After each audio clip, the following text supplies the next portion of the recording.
señores, estamos de vuelta con Matinal y esa imagen de la ciudad de Santo Domingo, de Laura Castellano y quienes habla Percio Valora. Vamos a usarla para recibir a Narciso Izaconde, quien es dirigente de izquierda y activista del Movimiento Verde.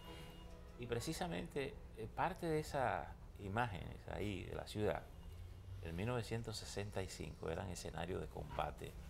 Bueno, ahí abajo estaba el comando haitiano. Aquí abajo, ¿verdad? Aquí mismo en el cine. Sí, el comando. Bienvenido. Esta es una fecha muy particular. Yo digo que es una fecha en que se combina lo sublime del heroísmo, de la resistencia, con lo nefasto, que fueron las consecuencias de la intervención militar de los Estados Unidos, que yo creo que todavía perduran. Sí, En un ciclo largo de dependencia, de recolonización, con efectos terribles sobre la sociedad dominicana, a mi modo de ver. Además, porque muchas utopías se enterraron también en el camino. Claro.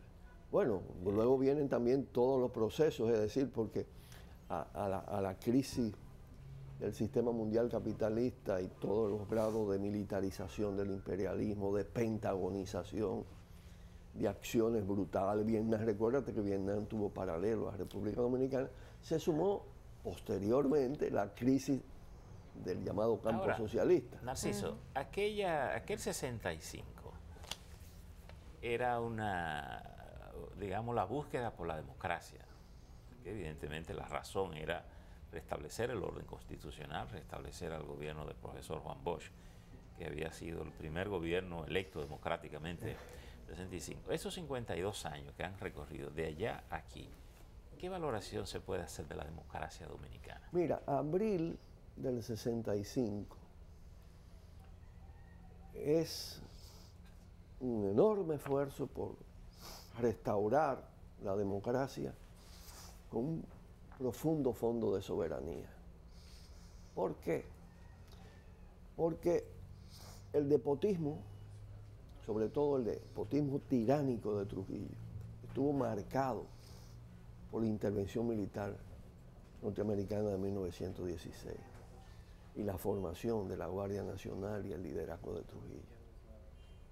Todo ese proceso, además de dependencia, da lugar a la conformación de un ejército muy poderoso para la época y muy moderno, en una pequeña 2/3 de isla, que fue el eje de la dominación. La descomposición de la tiranía por la resistencia, y yo digo que junio del 59, precedido de la expedición del 49 también de Luperón, pero junio del 59 en particular estremece a la sociedad dominicana, perfora la tiranía y determina que Estados Unidos intervenga en salir del tirano, dejando las estructuras. Abril del 65, es decir, primero Bosch, triunfo, es democracia.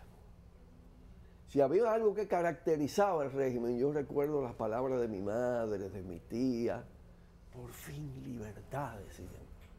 Era un aire de libertad.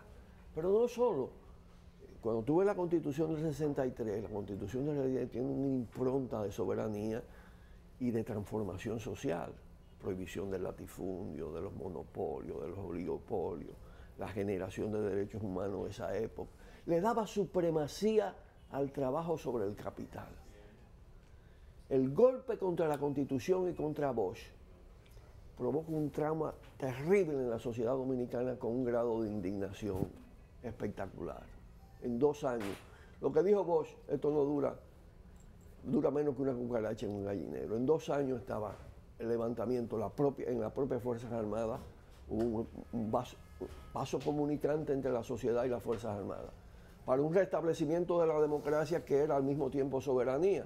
Y lo demostró el hecho de que el gran ajuste de cuentas contra las raíces del despotismo y la negación de democracia es abril del 65, restablecimiento de la Constitución del 63 y derrota del componente fuerte de las Fuerzas Armadas, que era el eje de apoyo de todo ese despotismo y los aparatos de seguridad.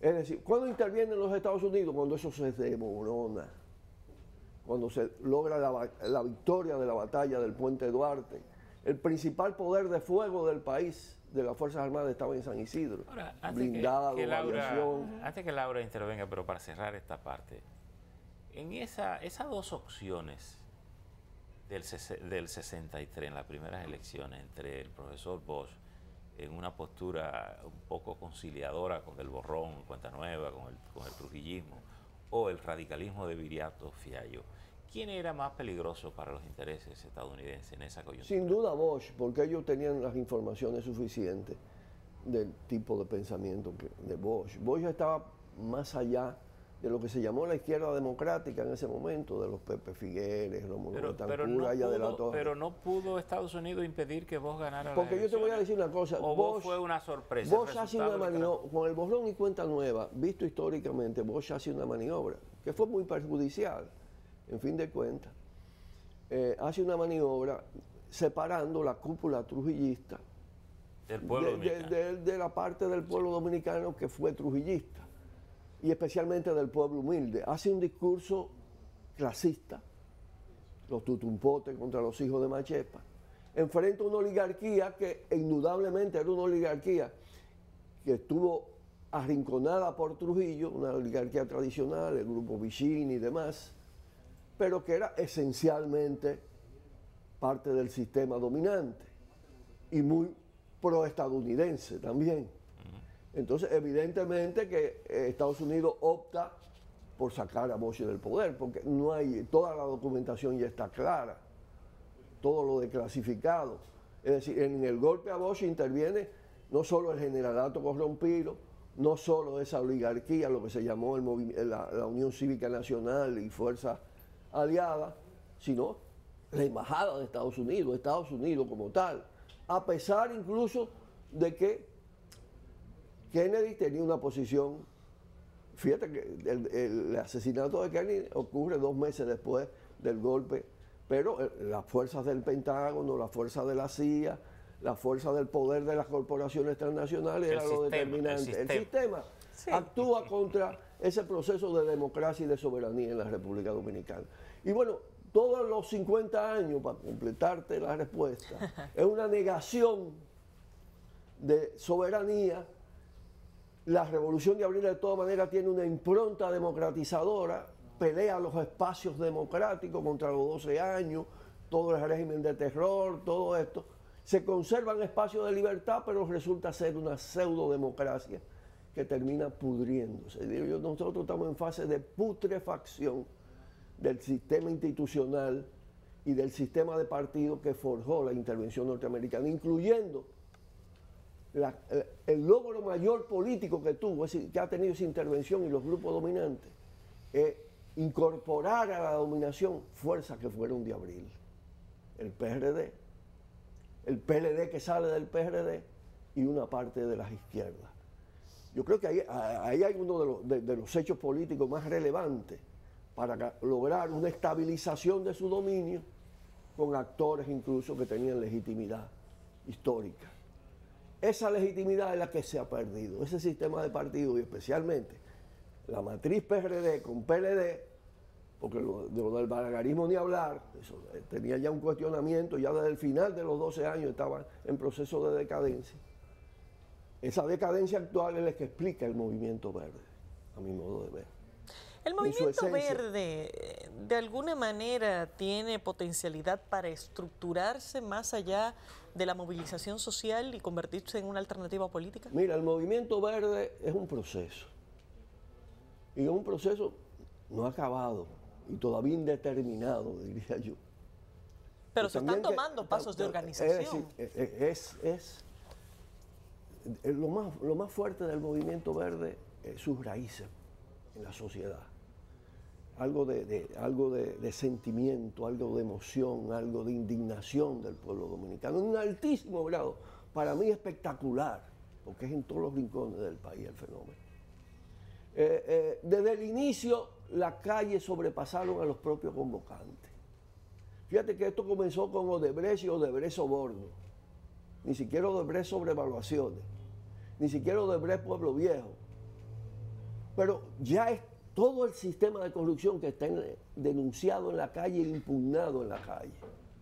y salen los casos anteriores, y la Sunlan, y sale el tema de los tucanos, y sale y explota lo del CEA, la podredumbre del CEA, y explota lo de Corda y los Tres Brazos, y explota uno de los daños de lesa humanidad más grande, cruzado por la corrupción, que es lo que se ha hecho con el ambiente dominicano, con la naturaleza dominicana, que ve lo de Valle Nuevo, el crimen que significa eso, pero además todo esto que estamos viviendo con estos aguaceros es fruto de la depredación, y eso, todo eso está cruzado por la corrupción. El sistema de salud, hay que ser malvado para hacer lo que están haciendo la ARS en el país impunemente, y toda la AFP con los trabajadores.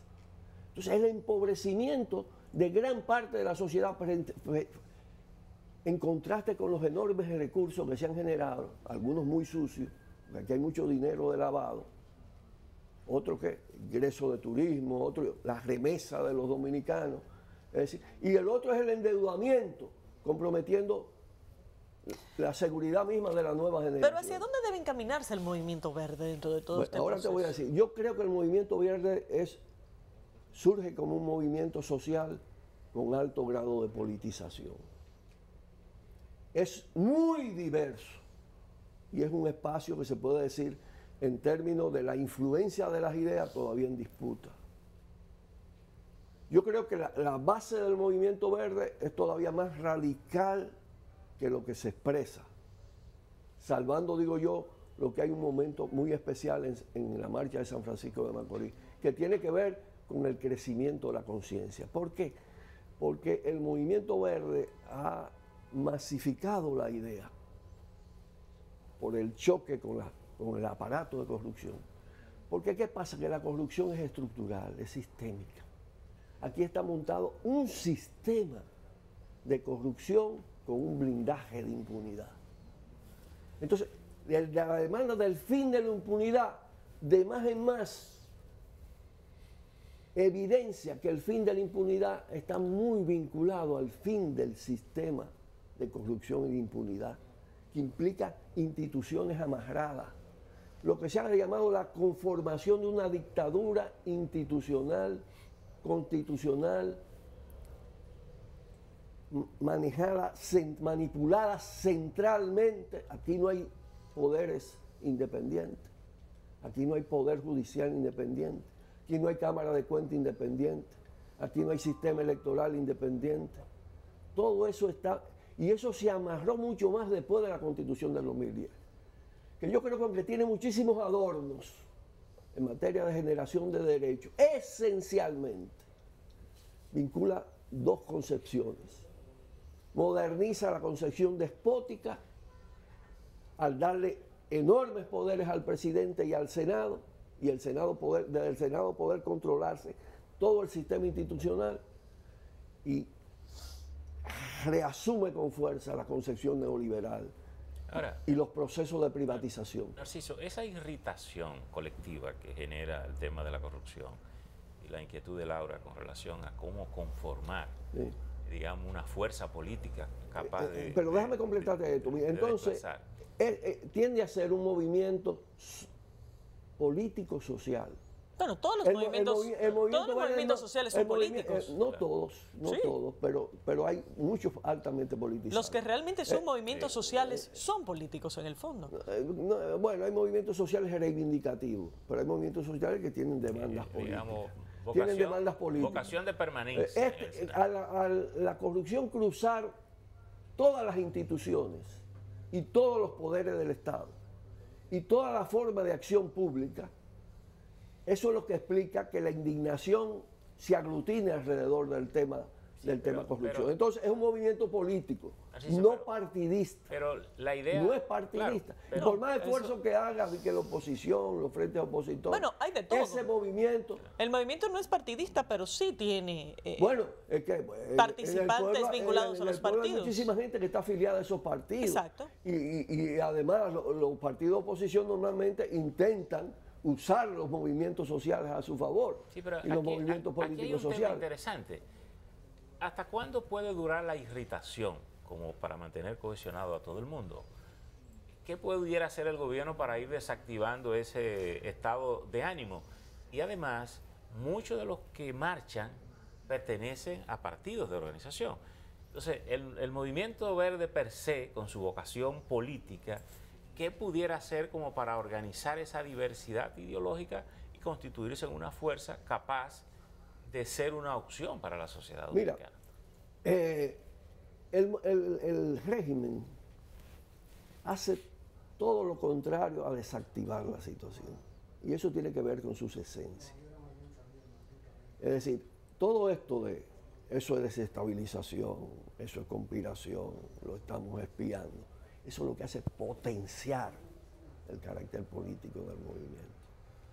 Pero es que están aferrados a las instituciones. Y yo creo que en cierta medida acorralados por lo que han creado. Mira, para los que están manejando las estructuras de poder, si ceden dentro del mismo sistema en favor de pactos democratizadores, de hacer más independiente el sistema electoral, pierden abrumadoramente las elecciones y se exponen a procesos de enjuiciamiento, no porque los que vengan quieran hacer justicia. ¿Pero quién las gana las elecciones? Porque para que suceda tiene que haber alternativas. Lo que yo te digo es, estamos hablando de una hipótesis. Vamos a suponer, queremos desactivar este cuadro, porque este cuadro tiende a un nivel de confrontación, donde la parte popular ha dicho, yo no uso violencia, yo uso pueblo. Y pueblo en toda su dimensión, hasta en el niño que va a la marcha, hasta en el que tiene invalidez, son cosas fenomenales. Es decir, pero eso no tienen armas para enfrentarlo. La amenaza de violencia y todo esto provoca más indignación. Entonces, esa situación, digamos, la queremos desactivar, vamos a ponerle en esa hipótesis, que no es lo que han hecho. Vamos a crear una Junta Central Electoral verdaderamente independiente, una ley de partido o de participación electoral, porque no es de partido solo, es que los movimientos sociales tienen que tener derechos. Pero esto es contra que aquí hay una partidocracia corrompida que te controla todo el sistema. Pero ese es mi punto. ¿Es la partidocracia, es el PLD o sencillamente tenemos que borrar el país? No, es una combinación, oye, esto es una combinación de corrupción de la partidocracia. Los más hábiles y los que más han acumulado han sido los PLDistas. Porque utilizaron toda su capacidad de articulación, de disciplina. Lo que hemos visto en otros países. Y todo el talento para ganarle ventaja a los otros. Los otros son tan corruptos como ellos. Es decir, que pero saben hacerlo. Por tanto, hay un cuestionamiento al sistema político. Pero cuando cuestionamos el sistema, tenemos que vernos reflejados en lo que pasa en otros países.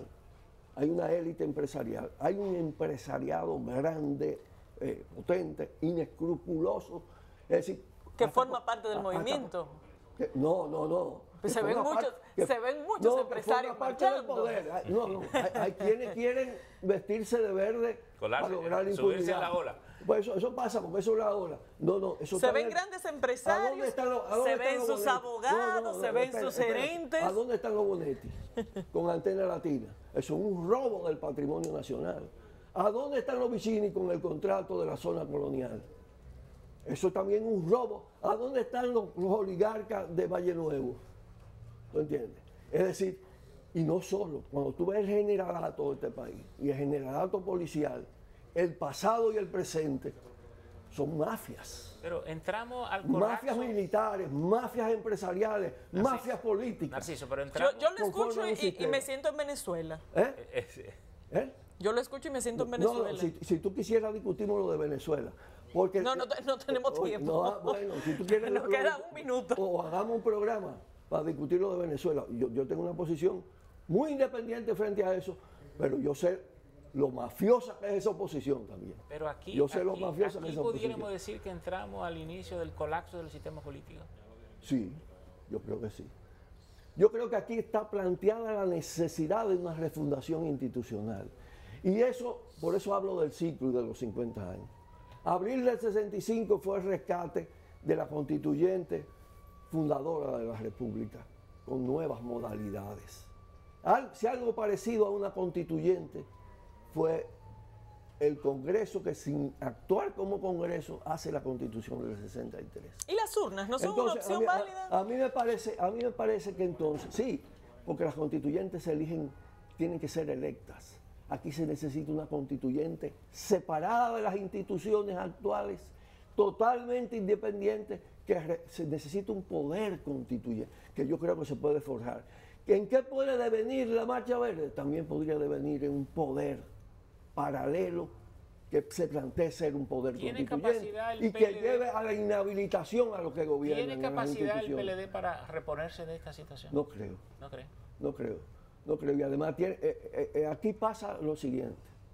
Es que cuando hemos dicho históricamente, las clases no se suicidan, las mafias menos.